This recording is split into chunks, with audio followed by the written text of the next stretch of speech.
Assalamualaikum warahmatullahi wabarakatuh. Innal hamdalillah nahmaduhu wa nasta'inuhu wa nastaghfiruh wa na'udzu billahi min syururi anfusina wa min sayyiati a'malina. May yahdihillahu fala mudhillalah wa may yudlil fala hadiyalah. Asyhadu an la ilaha illallah wa asyhadu anna Muhammadan abduhu wa rasuluh la nabiyya ba'da.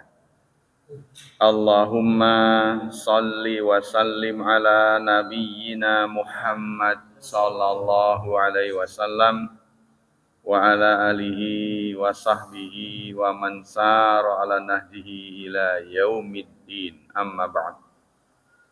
Ayo ikhwah, tema adab pagi ini adalah adabut tashmid. Adab mendoakan orang bersin. Allah Subhanahu wa taala berfirman dalam surat 47, surat Muhammad ayat 5. Sayahdihim wa yuslihu balahum. Sa artinya akan, yahdi memberi petunjuk, him mereka. Allah akan memberi petunjuk pada mereka, wa yuslihu dan memperbaiki, balahum kondisi mereka. Jadi Allah akan memberi petunjuk dan Allah akan memperbaiki kondisi kaum muslimin maksudnya.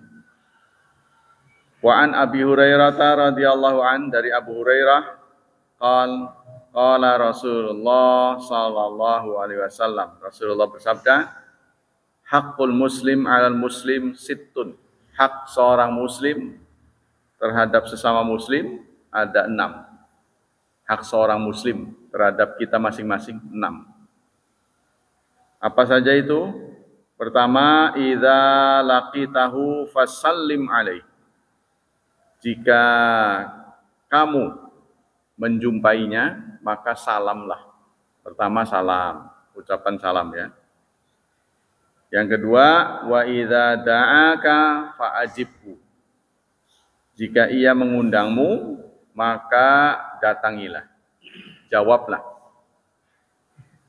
Yang ketiga, wa idza stansahaka fansahlahu. Jika ia minta nasihat kepadamu, nasihatilah dia. Yang keempat, wa idza atisa fahamidallah fashammithu. Jika ia bersin lalu ia memuji Allah, maka doakanlah. Kalau dia memuji Allah. Itu yang keempat. Yang kelima, wa idza marida fa'udhu. Jika ia sakit, tengoklah. Wa idza mata, dan jika ia mati, fattabi'hu, iringlah jenazahnya. Jadi ada 6 ya. Pertama, kalau jumpa salam. Yang kedua, kalau diundang datang. Kalau minta curhat, ya, jawab dengan baik. Kalau bersin, dia berdoa, tahmid ya, doakanlah. Kalau sakit, kunjungilah. Jika wafat, iringilah jenazah. Hadis riwayat Bukhari dan Muslim. Oh ya.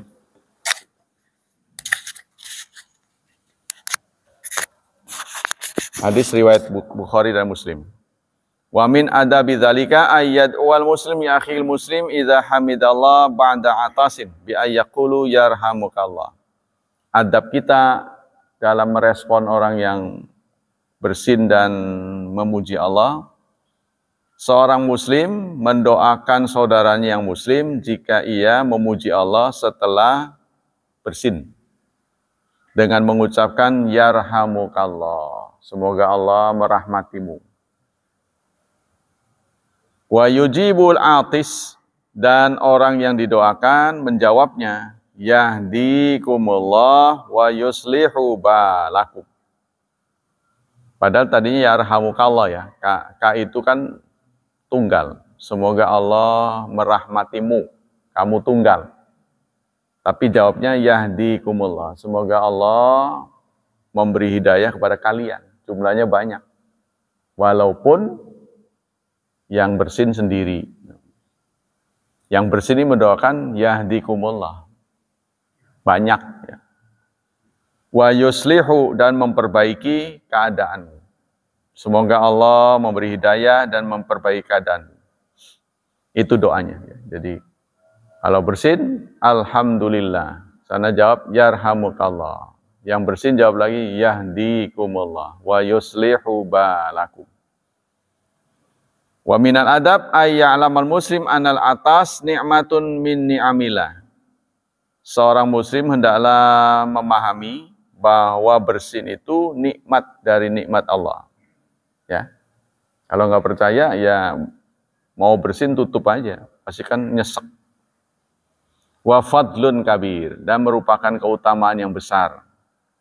Li'anna Allah Ta'ala azhaba anhu darar, karena Allah telah menghilangkan sesuatu yang darar, yang bahaya. Sesuatu yang tidak baik buat tubuh sudah dihilangkan, disemprot.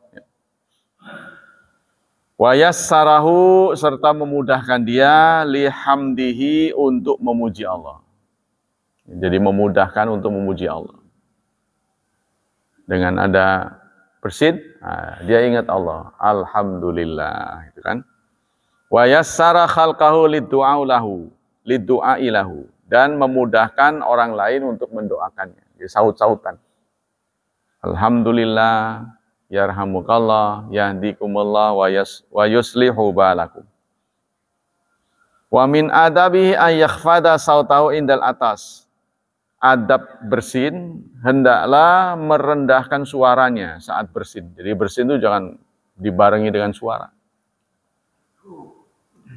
Wah, begitu. Sampai ketawa. Ya. Atau di lagu-lagu. Jadi tidak boleh terlalu ada suara, tidak boleh ada suara. Alamiah saja.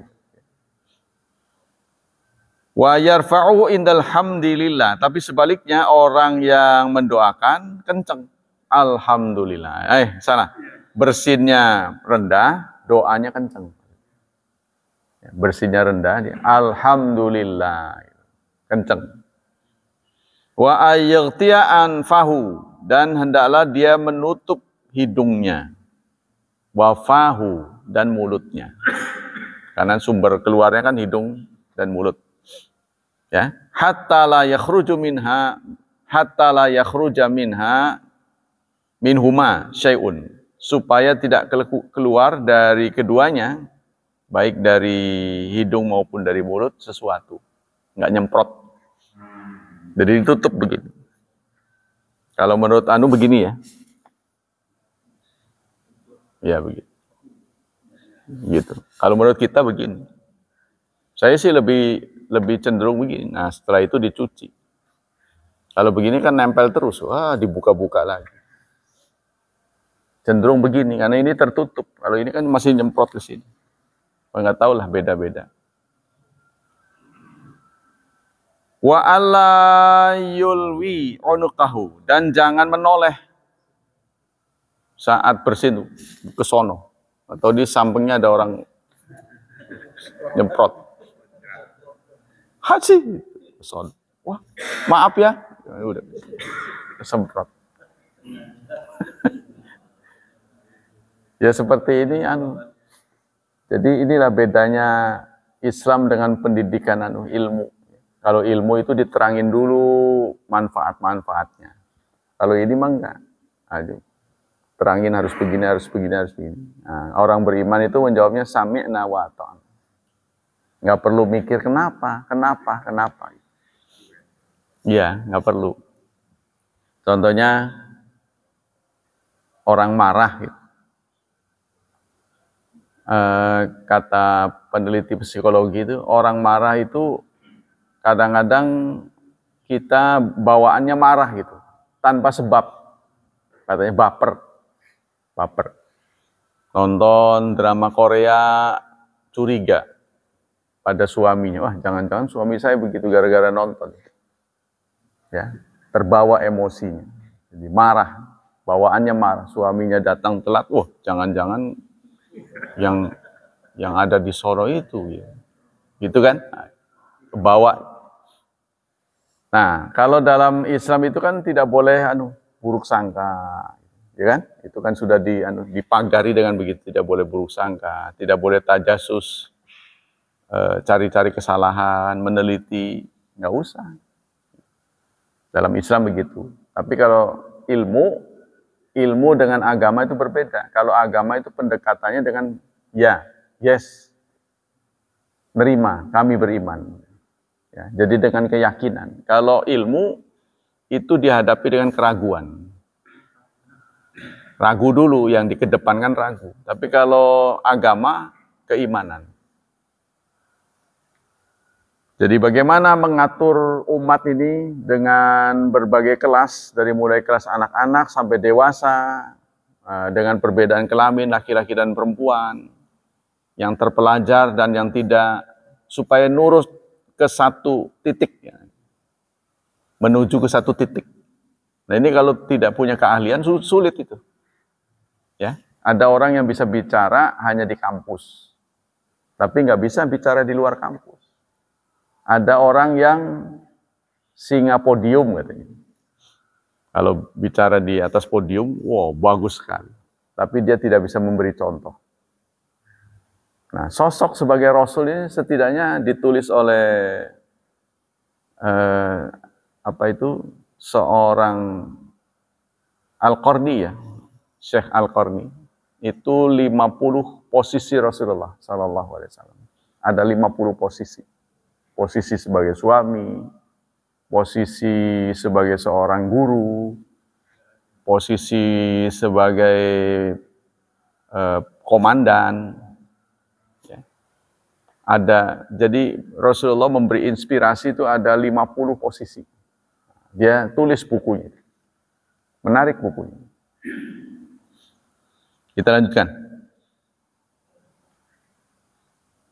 Wa an Abi Hurairah, dari Abu Hurairah, diriwayatkan dari Abu Hurairah, Rasulullah bersabda, kanan nabiyyu, adalah nabi, idza atisa, beliau jika bersin, wada'a yadahu, beliau meletakkan tangannya. Ya, meletakkan tangannya, au saubahu ala fihi, atau pakaiannya. Meletakkan tangannya menutupi. Nah, ya. Jadi menggunakan tangannya atau pakaiannya untuk menutupi mulutnya. Itu cara aja, boleh begini, boleh begini. Ya. Tapi kalau saya cenderung pakai tangan tapi untuk dicuci gitu. Sama aja kalau nggak dicuci juga, wah kesini lagi. Kalau di sini kan, wah kecuci mah susah basah. Tapi kalau di sini dekat dengan air, sebaiknya begitu, cuci. Tapi namanya orang bersin kan sulit diprediksi, ya. Apalagi saudara, yang paling susah bersin itu ketika pakai helm. Helmnya kan diklik. Buru kotor semua. Wah, udah mau bersin. Ya, nggak keburu itu kan. Itu paling musibah tuh, musibah ringan ya. Kalau udah pakai helm kenceng-kenceng, bersin, waduh, ya kotor. Ya buat diri sendiri sih, cuma ya kotor. Dan helm tuh nggak bisa selalu dicuci kan. Karena cucian helm semuanya bangkrut. Nggak tahu nggak ada atau bagaimana. Wa khafada, serta beliau merendahkan suaranya ketika haji gitu, nggak usah keras-keras. Al-ghadda biha sautahu, atau merendahkan suaranya, tapi mengucapkan alhamdulillah kencang. Alhamdulillah. Cuma suara bersinnya ringan. Wa min adabihi anna fit tashmit intisyaran lil mawaddah.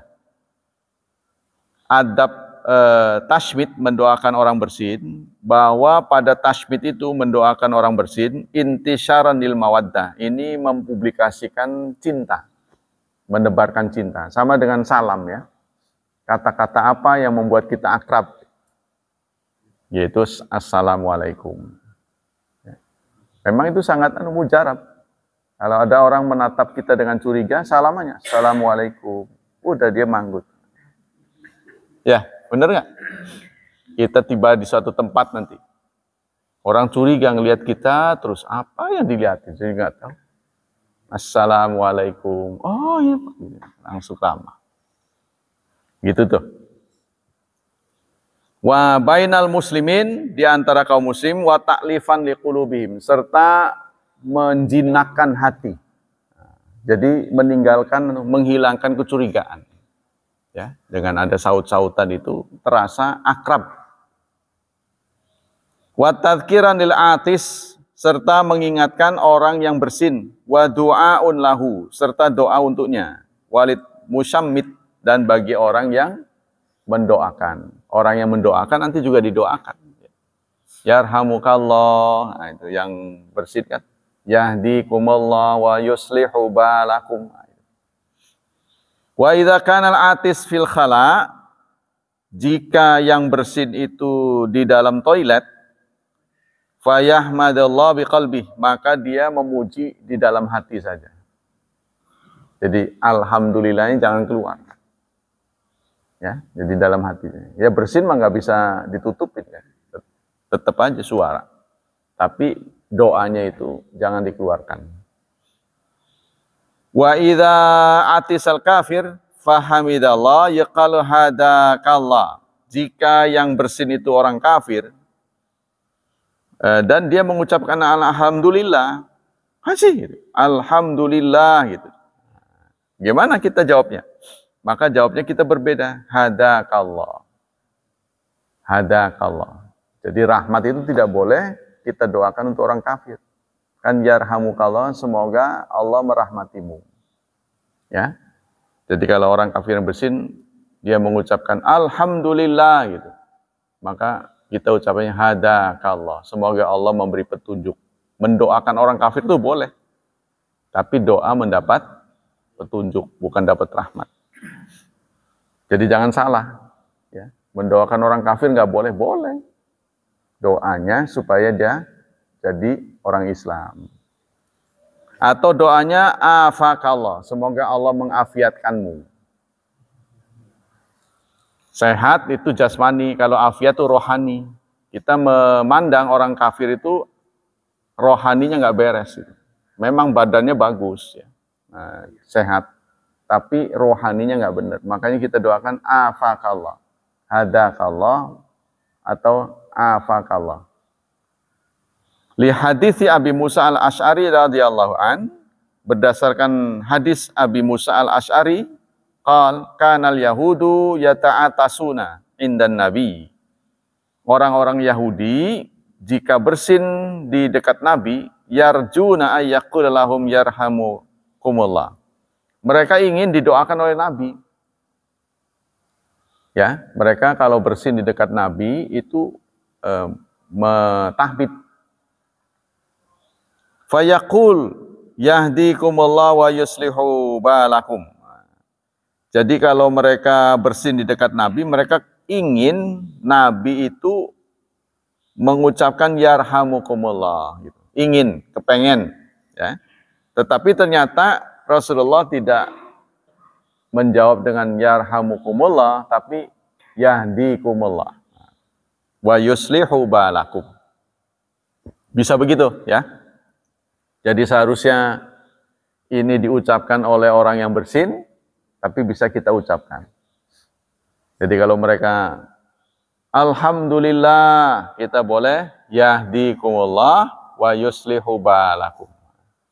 Kan doa ini sebenarnya dipakai untuk orang yang bersin tadinya kan. Nah, bisa kita pakai. Karena artinya semoga Allah memberi petunjuk kepada kalian dan memperbaiki kondisi kalian. Wala yajuzu lil musalli ay yushammita atisan tidak boleh orang yang lagi salat mendoakan orang yang bersin. Ya, tiba-tiba di belakang yang berdoa, alhamdulillah, yarhamukumullah, yarhamukallah, saut-sautan. Fa'an Muawiyah ibnu Hakam radhiyallahu an, qal, dari Muawiyah bin Hakam, beliau bercerita, baina ana usalli ma'a Rasulillah idza atisa rajul minal qaum. Ketika saya sholat bersama Rasulullah, ini cerita dari Muawiyah bin Hakam. Ya, dia menceritakan pengalaman. Pernah saya sholat bersama Rasulullah, tiba-tiba seseorang bersin. Fakultu yarhamukallah. Aku refleks, ya, mengucapkan yarhamukallah. Faramanil qaum bi absarihim. Orang-orang pun memelototi aku. Pada melotot melihat aku mengucapkan yarhamukallah. Padahal di sananya mah enggak berdoa. Karena refleks, ya, sudah terlatih kita ini.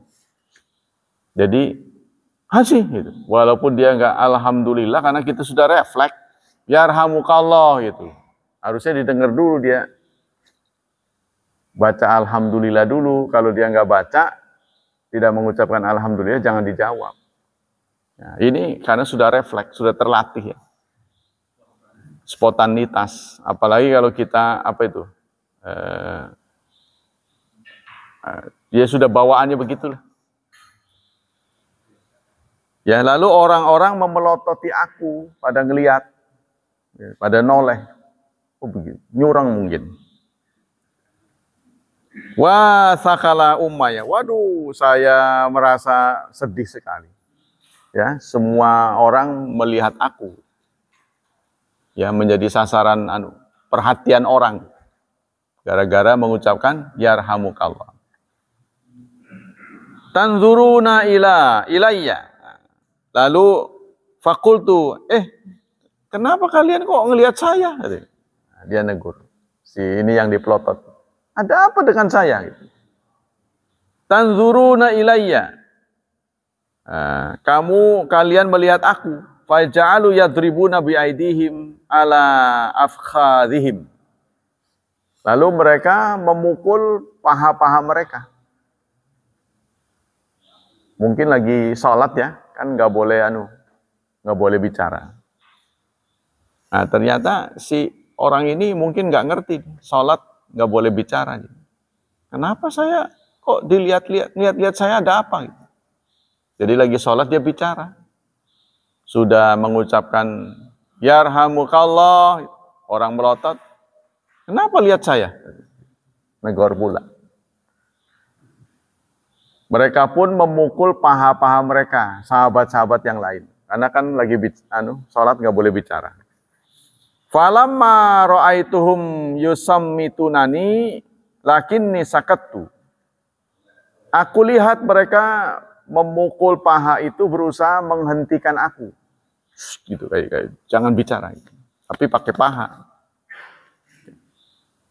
Falamma shalla Rasulullah, maka setelah selesai salat, Rasulullah berkata, bi abi huwa wa ummi, ma ra'aitu mu'alliman, aku tidak melihat seorang mu'allim, seorang guru sebelum dan sesudahnya yang lebih baik daripada Rasulullah. Fa wallahi ma hazzabani wala kaharani wala dorobani wala syatamani. Rasulullah ternyata tidak marah. Ya, yang sudah terfikir oleh dia, sahabat-sahabatnya aja semua melotot gitu. Wah, pasti Rasulullah marah itu. Ternyata Rasulullah tidak marah. Lalu Rasulullah mengucapkan, inna hadis salat itu la yasluhu fiya syai'in minal kalamin nas. Tidak pantas bicara. Salat itu tidak boleh dibarengi dengan bicara. Tidak pantas kita bicara waktu salat. Nah, begitu Rasulullah menegur sahabat ini. Innama huwa tasbih. Tetapi kalau kita harus bicara, ya, bicaranya itu dalam bentuk tasbih. Subhanallah. Wat takbir, takbir wa qiraatul Quran. Jadi suara yang keluar ketika kita sholat itu hanya berbentuk tasbih, berbentuk takbir, dan berbentuk bacaan Quran. Wa man taqarrara atasuhu fazada ala thalath fahuwa maskub. Yasqutu ala man sami'ahu at-tashmit. Orang yang berulang-ulang bersinnya ya, lebih dari 3 kali, maka dia sakit. Nah, ini kena flu. Jadi tandanya begitu. Kalau kita berturut-turut bersin sampai lebih dari 3 kali, berarti dalam tubuh kita ini sakit menurut petunjuk Rasulullah. Ya. Maka gugurlah pendengarnya untuk mendoakan. Jadi kalau sampai berulang-ulang lewat dari 3 kali, ya, haji, alhamdulillah, yarhamukallah. Haji, alhamdulillah. Lewat dari 3 kali kita tidak usah mendoakannya lagi. Ya, mendoakannya maksudnya berubah, bukan tidak mendoakan. Mendoakannya berubah. Syafakallah. Ya, bukan yarhamukallah, tapi syafakallah. Semoga Allah menyembuhkan sakitmu. Itu tandanya, Bapak sekalian. Itu paling alamiah itu menurut saya.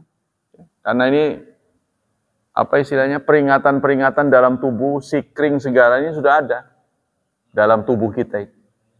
Sikring itu yang di sini ambeien apa? Ini akan bengkak dia kalau tubuhnya meradang. Dia akan memberi tanda, ya. Biasanya di sini agak bengkak, maka tubuh panas. Itu memberikan warning.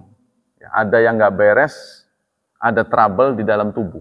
Itu indikator yang paling akurat sebenarnya. Nah, cuma kadang-kadang karena kesibukan kita, saudara, karena kesibukan kita tidak perhatikan.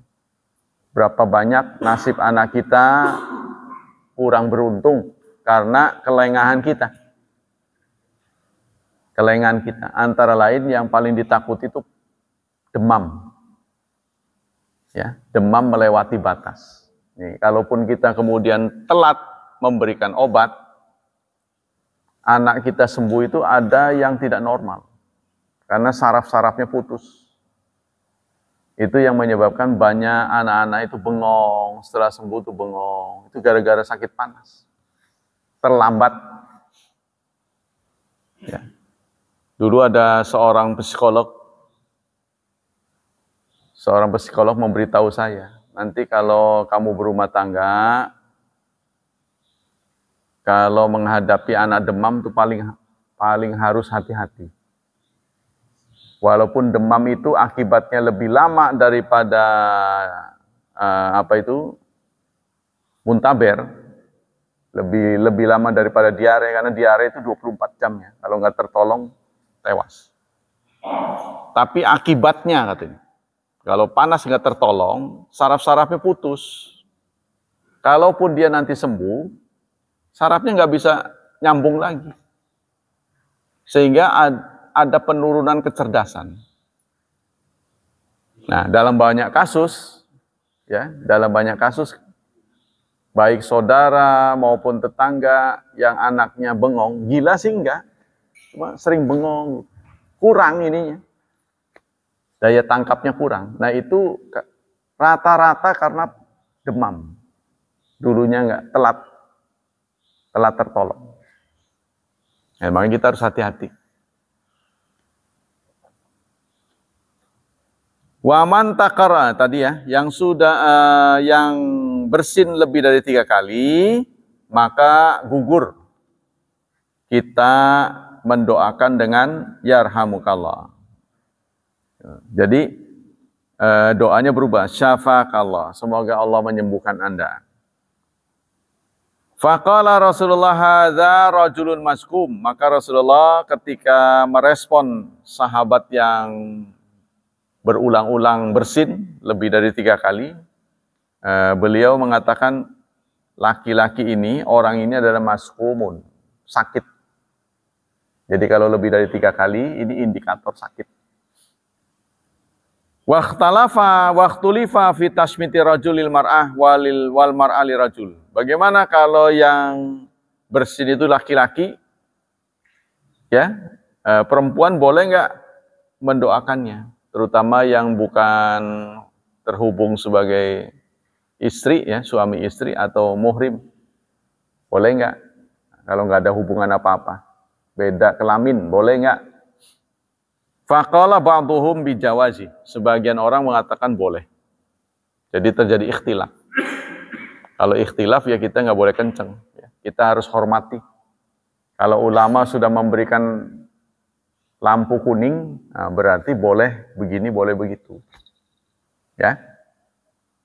Idza lam tukhsyal fitnah. Jika tidak terjadi fitnah, boleh. Contohnya bisa jadi kita dalam rombongan haji, ya, satu bus kan, laki-laki dan perempuan, ya kan? Haji, ya. Boleh nggak kita laki-laki mendoakan? Contohnya gitu. Kadang-kadang kan refleks, mau mendoakan nggak ngelihat kelamin dulu kan, langsung anu aja. Kan orang bersin nggak selalu kelihatan orangnya. Contohnya dia bersin di belakang. Ya, nah, ya kalau kita waspada ya kita lihat tuh, berarti nengok laki perempuan tuh. Orang bersin kan sulit dibedakan ya, laki-laki dan perempuan suaranya. Kalam takun syabatan. Nah, kalau tidak takut fitnah, maka kita boleh. Contohnya ya rata-rata orang yang haji rata-rata tua, berarti boleh. Rata-rata di atas 40 tahun. Ya, umat Islam Indonesia yang berangkat haji atau umroh rata-rata di atas 40. Tapi umroh biasanya muda sih.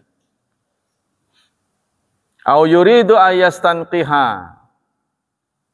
Karena boleh jadi ya ada yang berniat untuk bicara, membuka pembicaraan dengan alhamdulillah gitu. Ya, sengaja gitu. Wa yasma' kalamaha, dan mendengar suaranya. Wala'ala hadza huwa sahih. Nah, inilah yang sahih. Jadi kalau kita takut fitnah, jangan dijawab. Wallahu a'lamu wa sallallahu ala nabiyyina Muhammadin wa ala alihi washabihi ajmain. Itulah tentang bersin. Nah, karena waktunya masih ada, kita sampaikan tentang adabut tahdzir min muhbitatil a'mal. Adab menjauhkan diri dari hal-hal yang membatalkan amal. Nah, ini yang penting buat kita. Hal-hal yang membatalkan amal.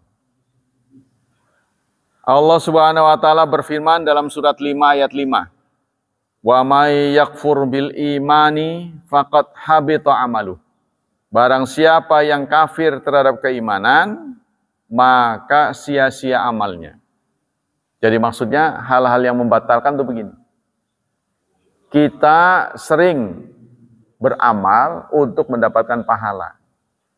Tapi kita lupa menjaga pahala yang sudah dapat itu supaya tidak sirna. Supaya tidak bocor. Ya.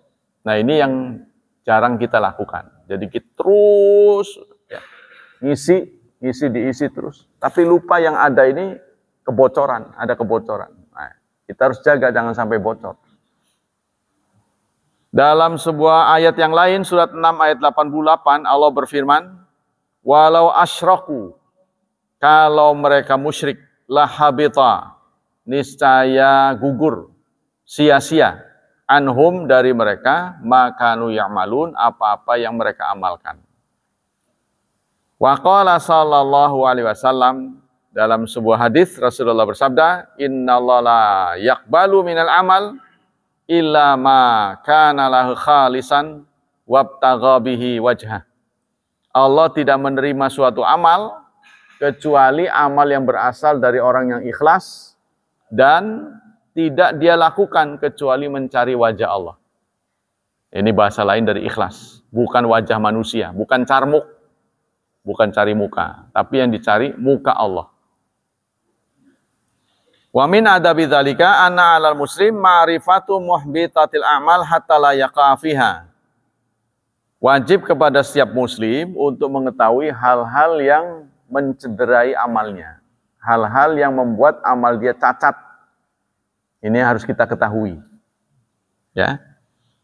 Berkata Hudzaifah bin Yaman radhiyallahu an, kana nasu yas'aluna Rasulullah anil khair. Teman-temanku sesama sahabat bertanya kepada Rasulullah tentang kebaikan, nilai plus. Ya. Wa kuntu as'aluhu anisyar. Tapi aku sebaliknya. Yang aku tanya adalah sebaliknya. Kejahatan, keburukan.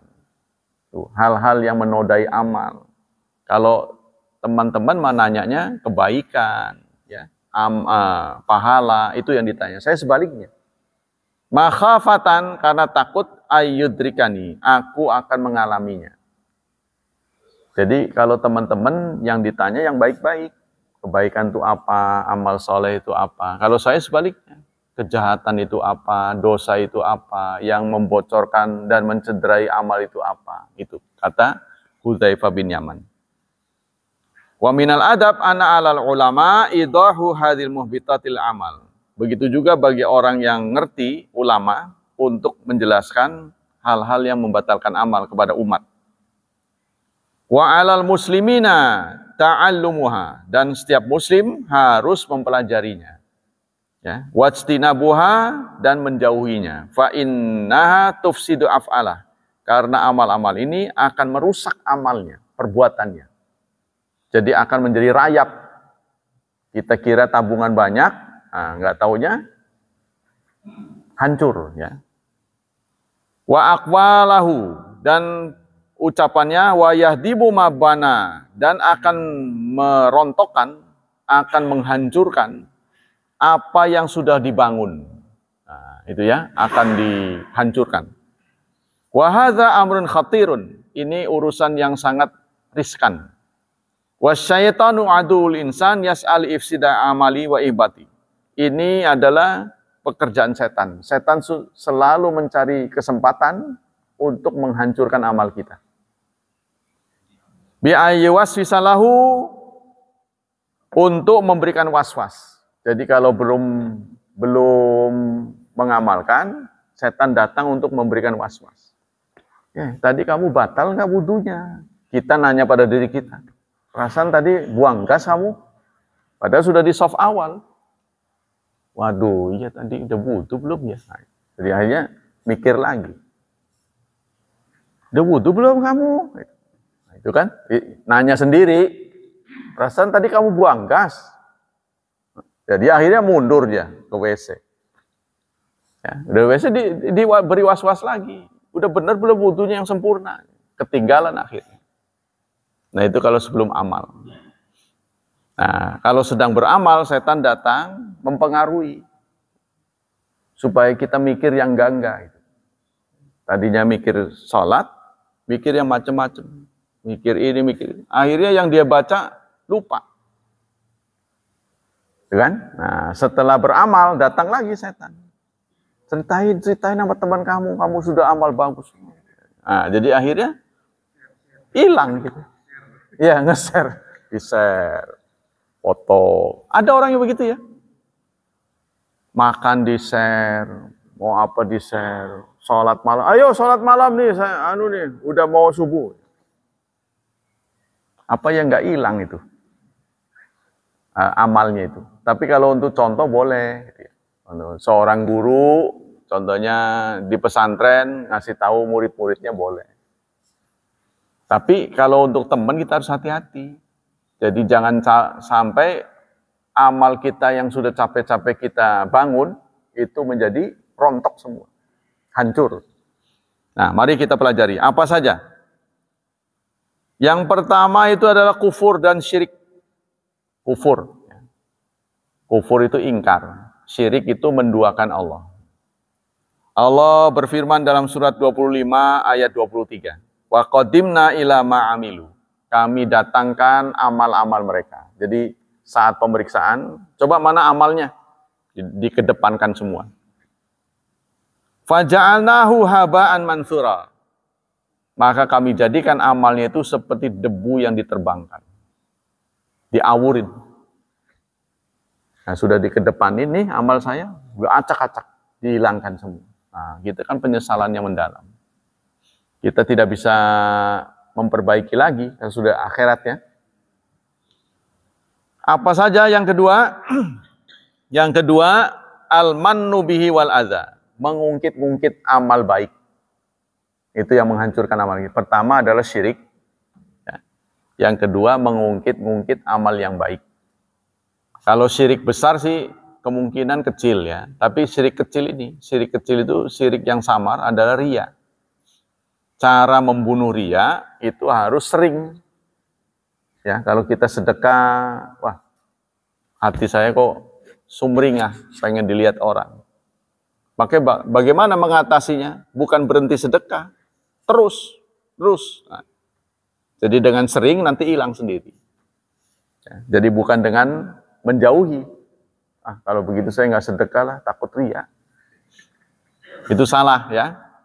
Sholat malam sulit riya ya, nggak ada yang nonton sih ya. Ya keluarga sendiri paling, mertua datang sholat malam, giliran dia nggak ada, nggak sholat. Apalagi sebelum jadi mertua, ya, mau hajatan, kayaknya bener khusyuk. Ya ini kalau yang merasa ya maaf, bukan nyindir. Ini semua dilakukan oleh kita, ya. Tapi kita masih diberi hidup, berarti masih diberi kesempatan untuk memperbaiki diri. Nah itu. Jadi caranya bukan meninggalkan sholat malam, harus sering sholat malam. Nanti lama-lama hilang sendiri. Nah, begitu juga yang lain-lain. Dan yang ketiga adalah adza, menyakiti. Kita ngasih, kita ngebantu, kita nyakitin. Orang mah kerja, nih ngasih tapi nyakitin. Ya, kita kan jengkel orang. Tubuhnya kuat, tidak ada cacat, tapi kok minta-minta. Sebenarnya ngasih ini, saudara, siasat dalam ajaran Islam. Bukan untuk orang yang dikasih sebenarnya. Ngasih itu. Kenapa orang yang termasuk orang baik, itu suka ngasih gitu. Salah satu ciri orang yang baik itu suka ngasih. Ngasih ini bukan memperbaiki orang yang dikasih, bukan, saudara. Kita untuk kita. Jadi Anda nggak ngasih, Anda sendiri yang rugi. Gitu. Paham ya? Jadi kan kita kalau nyakitin dia, orang sehat minta-minta. Kan gitu kan, kita jengkel sama dia. Sebenarnya memberi ini memperbaiki kita menurut ajaran Islam, bukan memperbaiki dia.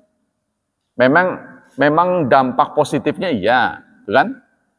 Sehingga karena kita berbuat sosial dalam surat Al-Baqarah 271 ya. Allah berfirman, "In tubdus sadaqat fa ni'immahi." Jika kamu pamerkan sedekahmu, maka itu baik. Bayangkan, pamer ini baik. Tapi kalau sholat, pamer, diancam oleh Allah. Fawailul lil musallin. Ya kan? Antara lain, alladzina hum yura'un. Mereka yang sholatnya pengen dilihat. Kan gitu. Tapi sedekah oleh Allah disebut, kalau kamu pamerkan itu baik. Kenapa? Karena kalau kita pamer sekalipun, sedekahnya pamer, yang namanya 100.000, ikhlas atau pamer tetap aja 100.000 bagi yang diberi. Berdampak positif gitu. Nah, urusan kita pamer atau tidak, itu urusan kita dengan Allah. Wa in tukhfuha, namun jika engkau sembunyikan, wa tu'tuhal fuqara, dan kau berikan kepada orang fakir, fa huwa khairul lakum. Itu lebih baik. Itu baik, tapi jika kamu sembunyikan lebih baik. Plus ada bonusnya. Wa yukaffirallahu anhum sayiatihim. Allah akan ampuni dosa-dosamu. Nah, itu nilai plusnya. Kita lanjutkan.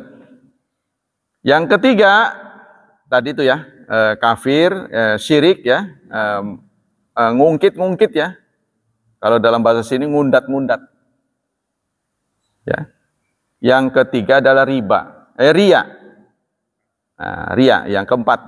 Ini terdapat dalam surat Al-Baqarah 264. Allah berfirman, "Kalladzi yunfiqu malahu ria'an nas." Seperti orang yang menginfakkan hartanya karena riya. Ya, pamer manusia. Wala yu'minu billahi wal yaumil akhir. Tidak beriman kepada Allah dan hari akhir. Ayat ini ditujukan kepada pelaku, bukan penonton. Tapi kepada penonton, penyaksi ya, orang yang melihat, itu tidak boleh maido. Tadi itu ayat yang tadi. Jika kalian memamerkan sedekah, itu baik. Ini ditujukan kepada yang nonton. Kalau kita menyaksikan ada kaleng, kelontrang, udah jangan main itu, walaupun kita, kok begitu ya? Jangan dipaido. Bagi kita. Nah, tapi bagi yang nyumbang, ini ayat ini. Ya, seperti orang yang infak karena ria, hancur amalnya. Jadi ini ditujukan pada yang pelaku. Yang nonton nggak boleh bersuara, biarin. Kamu udah tahu dia ria, kenapa kamu tidak sedekah yang tidak ria gitu. Jadi Allah kan negur kita. Kan dia sedekahnya ria, kamu kenapa? Yang nggak ria sedekah. Nah, kamu sendiri nggak sedekah. Gitu maksudnya. Dilontarkan pada kita. Jadi tujuannya ada dua. Famasaluhu, perumpamaan orang yang nyumbang karena ria, kamasali safwan, seperti batu licin. Alaihi turab, di atasnya ada tanah. Fa'asabahu wabil, lalu tertimpa hujan lebat. Apa yang terjadi? Batu klimis, ada tanah, tertimpa hujan lebat. Tentu tanah itu hilang. Ya, maksudnya begitu. Begitulah orang yang beramal. Dia beramal itu seperti tanah. Karena ria hilang. La yaqdiruna ala syai'. Dia tidak mampu mengendalikan sesuatu tadi tanah. Mimma kasabu, dari apa yang dia lakukan, mereka lakukan. Jadi tidak ada nilainya. Begitu juga Allah berfirman dalam dalam juz amma ya. Surat Al-Ma'un, fawailul lil musallin. Celakalah orang yang salat. Salat itu bukan perbuatan yang mudah. Ya kan? Untuk tetap bisa salat itu bukan perbuatan yang mudah. Membutuhkan ketekunan, membutuhkan keistiqomahan. Tapi oleh Allah diancam celakalah. Kenapa? Karena memang ajaran Islam itu selalu membawa pelakunya itu lebih baik. Yang nggak sholat, suruh sholat. Yang sudah sholat, Allah perbaiki dengan jangan ria. Terus saja. Nggak ada selesainya. Jadi tidak mungkin seorang muslim menjadi seorang muslim yang paripurna. Tidak mungkin. Karena dia selalu memperbaiki terus. Alladzina hum an salatihim sahun. Orang-orang yang lupa dari sholatnya. Kalau dalam surat Al-Mu'minun menggunakan fi.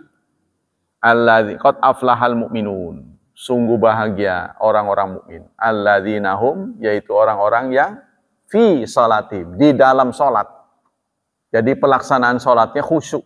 Itu bahagia. Nah, yang dicela oleh Allah ini bukan waktu sholatnya. Tapi perbuatan di luar sholat tidak mencerminkan orang sholat. Gitu. Nggak nyambung gitu. Ya. Nggak nyangka dia orang yang rajin ibadah kok bisa begitu. Nah, gitu singkat. Nah, kenapa dengan mereka?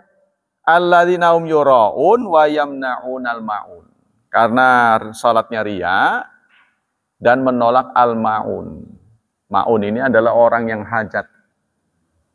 Ada 3 definisi ma'un. Pertama, ma'un ini adalah tetangga. Yang kedua, dia butuh sesuatu yang murah. Sesuatu yang murah itu urgent, dibutuhkan. Nah, ini adalah ma'un. Definisi ma'un. Ya, contohnya tetangga butuh garam. Kagol lagi masak. Bisa dia beli garam, tapi namanya lagi masak bagaimana? Kalau ditinggal nanti keburu adem atau dingin. Nah, maka dia minta kepada kita. Kita punya, kita tidak memberi, maka kita ma'un. Menjadi ma'un. Ya. Tetangga butuh sesuatu, palu, ember yang kita punya. Dia pengen minjem, membutuhkan, darurat, kita tidak pinjami, maka kita menjadi ma'un. Berat ya? Nah, kemudian dalam ayat yang lain Allah berfirman dalam surat 21 ayat 18. Ya ayyuhalladzina amanu la tubtilu sadaqatikum bil manni wal adza. Surat 2 264.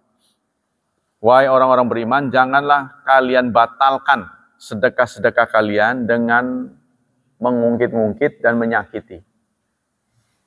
Kalau nggak ngasih, jangan komen apa-apa.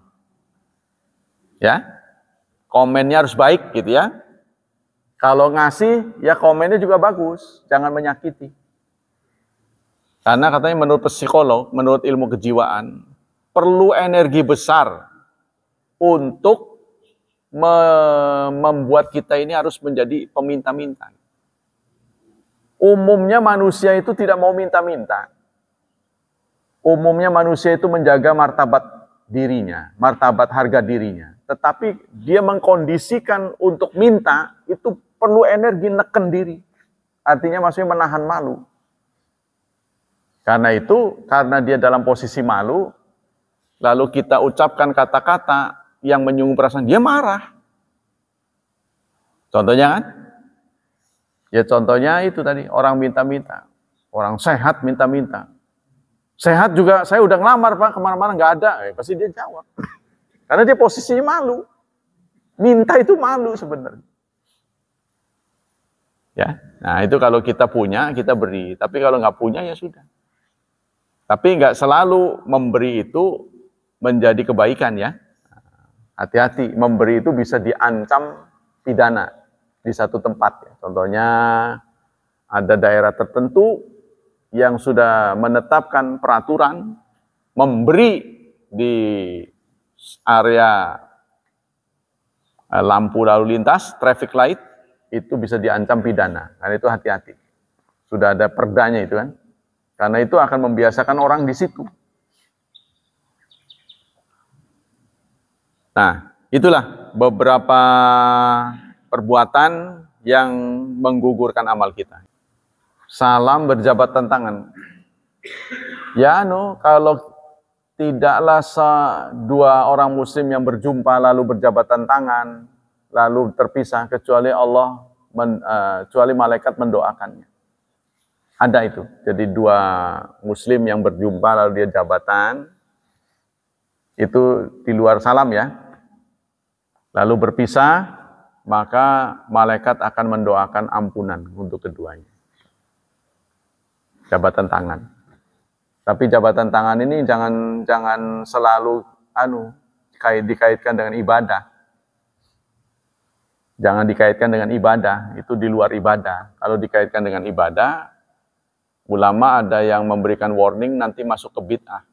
Contohnya kebiasaan Assalamualaikum warahmatullahi gitu. Wah, orang lagi begini sampai begitu. Lagi berzikir begini. Salaman doang. Harusnya kira-kira dong. Jangan mengganggu orang. Saya kalau di tempat yang banyak salaman, ditepok-tepok biar.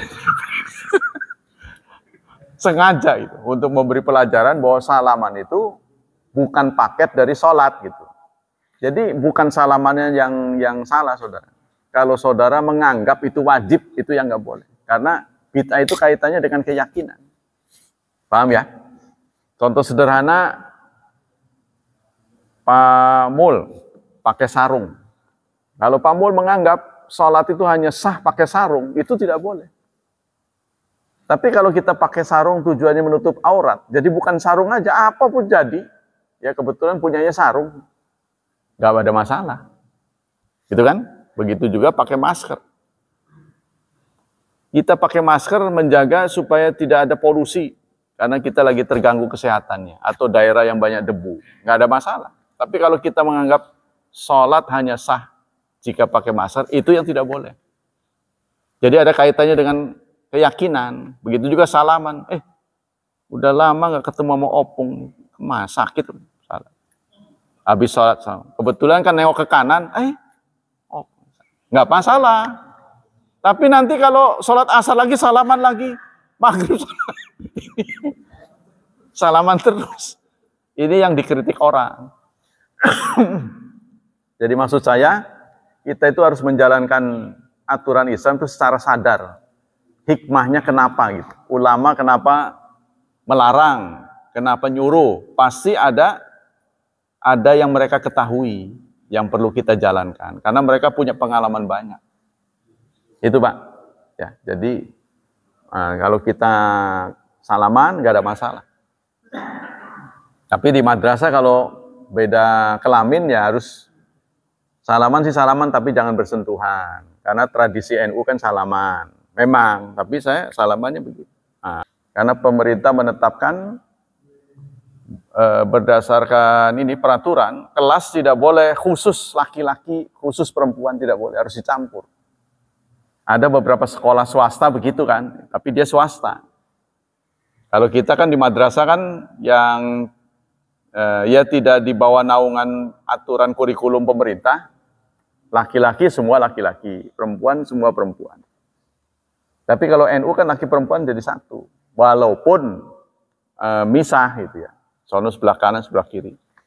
Nah guru saya seorang psikolog tuh paling saya perhatikan begini, yang penting jangan sampai di tengah-tengah. Jadi kalau laki-laki boleh, perempuan, jangan sampai laki-laki terus perempuan, laki-laki. Ini terjadi setan.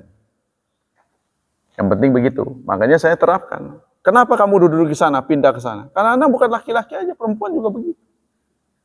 Lenjeh gitu kalau bahasa. Ledeg gitu. Kalau bahasa sini, kalau sana lenjeh amat kamu. Kadang-kadang menor ini. Saya nggak terlalu bisa menyalahkan murid, kadang-kadang gurunya begitu. Ya udah punya suami, ngapain harus terlalu menor. Ya, mau ke pesta apa mau ngajar? Mau ke pesta apa kamu mau belajar? Tapi sekarang kan kita harus hati-hati gitu ya.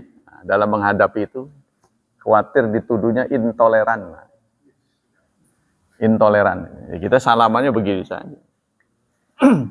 Paling gampang sih alasannya takut wudhu saya batal. Takut batal. Itu kan?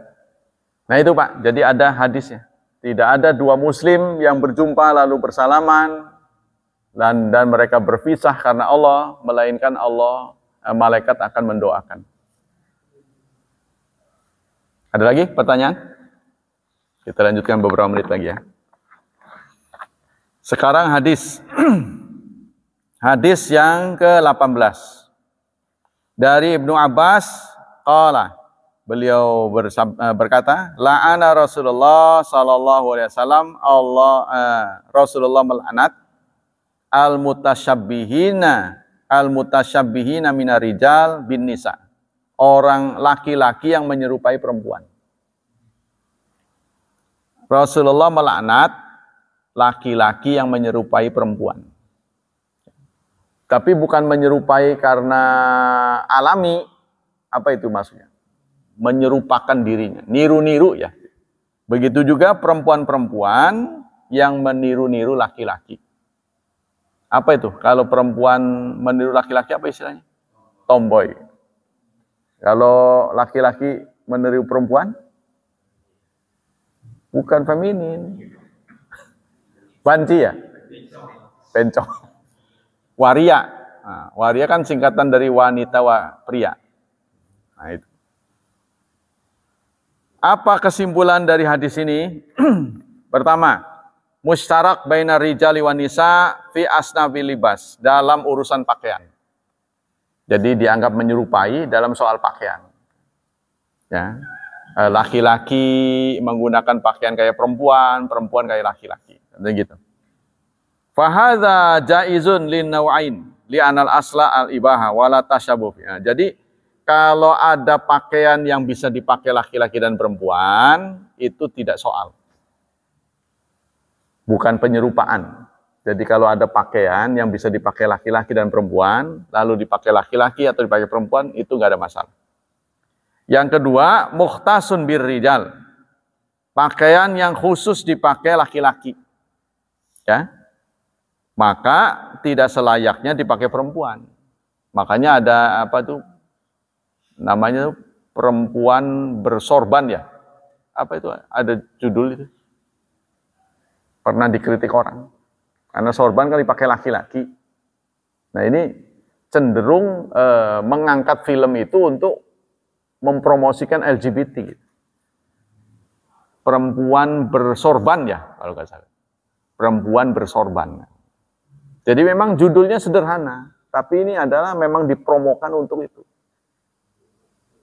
Untuk herannya saya, setiap event-event yang aneh-aneh seperti musik ya, musik atau wedding organizer itu selalu ada bancinya, heran nih. Seperti langgak-lenggok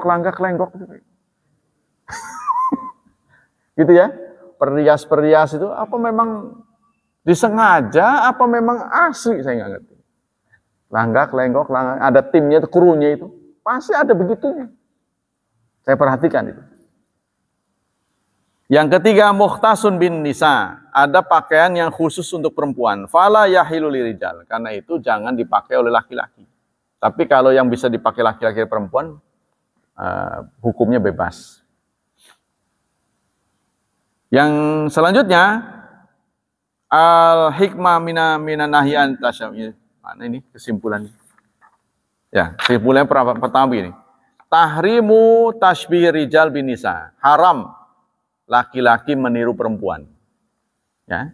Wan nisa birijal, dan perempuan meniru laki-laki. Nah, kalau saudara, mengapa ada event-event yang sifatnya LGBT itu dibolehkan, direstui?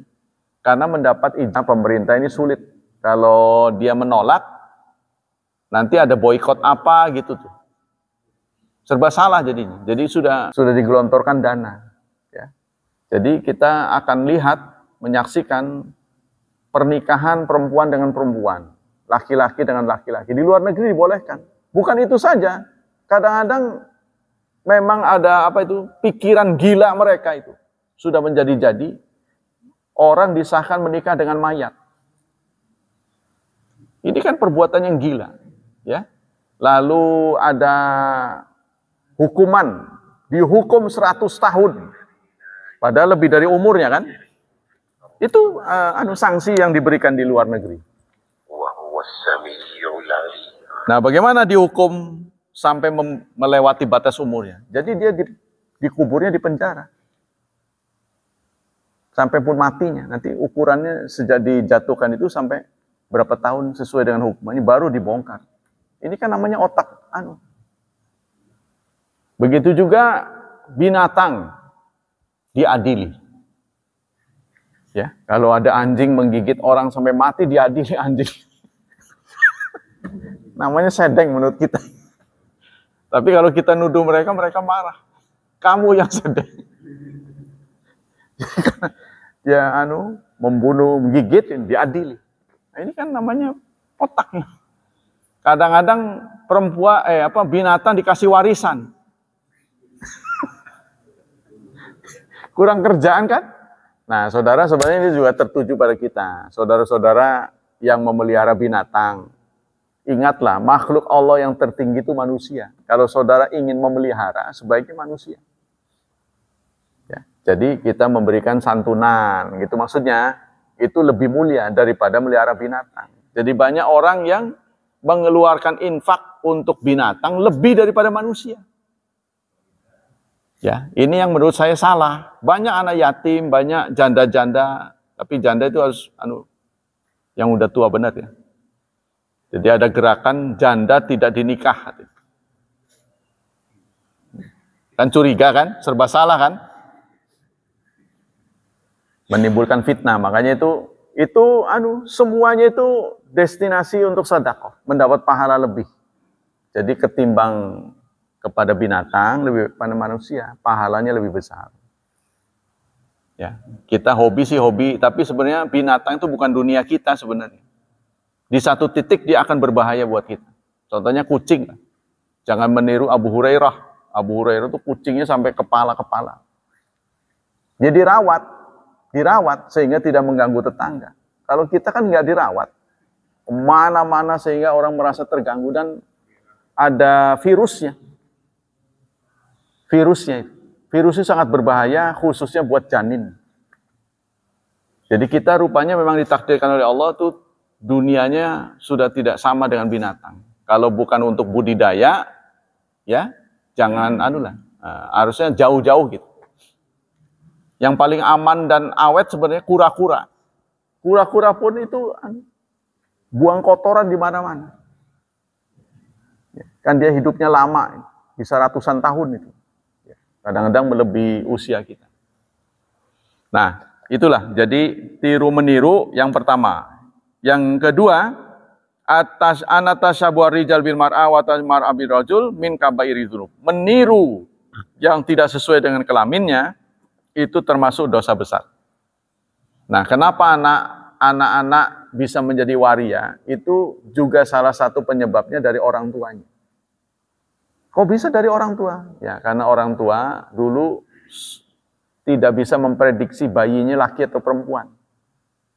Ya, dia kepengennya perempuan, sehingga beli semua peralatan bayi perempuan. Kamarnya dihias, warnanya pink. Beliin boneka. Begitu lahir laki-laki. Wah, sudah banyak keluar dana. Akhirnya pakaiannya pakaian perempuan. Dipakein rok. Lama-lama, ini nggak sadar.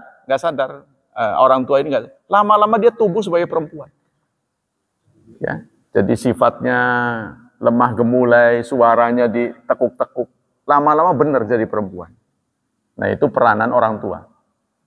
Yang ketiga, anatasyawu yakunu bil aqwal wal afal wal hayat wal libas. Yang disebut tasyabu, ya, itu bisa dengan ucapan, dengan perbuatan maupun dengan tingkah.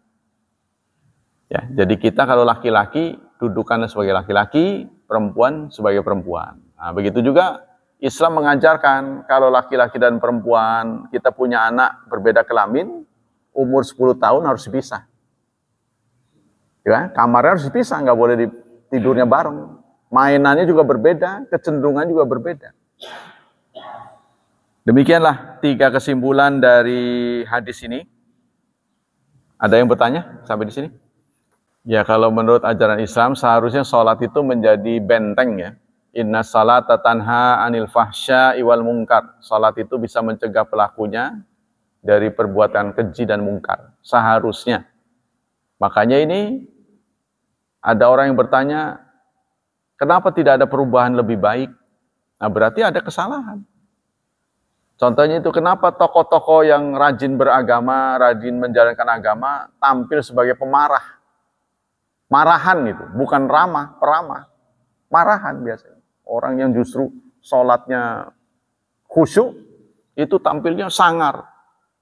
Tampilannya tidak ramah. Sehingga alih-alih dia bisa memperbanyak umat, karena orang menjauh jadinya. Wah, lewat. Ya, nah, ini kritik buat kita. Ada apa? Ya, berarti pemahaman agamanya tidak benar. Kita harus pakai tujuan pokok agama. Wa ma arsalnaka illa rahmatan lil alamin. Kami tidak mengutusmu kecuali menjadi rahmat segenap alam. Itu tujuan pokok agama. Nah, kalau kemudian kita tampil kok tidak membawa rahmat, ya, tidak menebarkan kasih sayang. Rahmat itu cinta maksudnya. Memandang orang itu dengan cinta. Gitu. Nah, tapi kita memandangnya itu dengan benci, dengan dengki. Nah, ini berarti trouble pada diri kita. Yang bisa memperbaiki kita adalah diri kita sendiri. Sehingga Rasulullah mengatakan, at-taqwa hahuna. Takwa itu di sini, bukan di situ. Di sini. Berarti diri kita yang bisa memperbaiki kita. Nah, inilah latihan buat kita. Itu kira-kira jawabannya. Karena ini sangat problematis ya, sangat kompleks jawabannya. Ada lagi pertanyaan? Ya, itu tidak boleh. Memang kita punya komite penyiaran ya, KPI ya, komite penyiaran. Alhamdulillah beberapa orang yang tampil sebagai banci dikritik. Ini sudah bekerja berarti ya, komite ini bekerja, dikritik. Memang dengan kritik dari komite penyiaran ini, rezekinya dia jadi nggak ada katanya. Nggak dipanggil lagi karena dia biasa begitu katanya. Ya, tapi ini memang risiko lah. Memang kita harus menegakkan kebenaran. Begitu juga kemarin belum lama ini ada boneka arwah. Ingat nggak? Kita mau musim-musiman itu boneka sampai ada babysitternya. Paling gila itu. Jadi boneka arwah ini dipanggilin orang supaya ngerawat. Dibayar orang. Harganya nggak tanggung-tanggung bisa ratusan juta. Nah ini kan diancam berat dalam ajaran Islam. Karena kita membuat boneka saja, itu nanti dipaksa oleh Allah untuk menghidupkan. Tapi kalau boneka buat anak-anak nggak termasuk ya.